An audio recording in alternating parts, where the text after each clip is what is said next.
Не болды деп тік тұрмасын жағаңыз, Тоқаевқа артып тұр деп бағаңыз. Аз болар деп 7 жыл, тақ отыр деп 7 жыл, пікір айтты Дулат Исабек ағамыз. Билік халық қашан бір боп сыйысты, түсінбеймін бұл күндері кейісті. Салығыңды төле деп, осы шешім төре деп, әзір жүрген таксистерге тиісті. Әрбір ауыл дамып жатыр шетінен, тұрғындар мәзінан таратып жетіден. Қала болып аталып, қадам басып баталып, Алатау боп өзгертілді жетіген. Неше түрлі көрген едік азаптар, әлі сеніп күтіп жүрміз ғажаптар.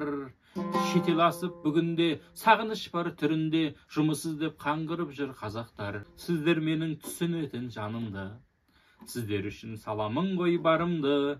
Лайк басып қолдайтын, жақсы пікір жолдайтын, жақсы көрем оқырмандар бәріңді. Лайк басып қолдайтын, жақсы пікір жолдайтын, жақсы көрем бәріңді.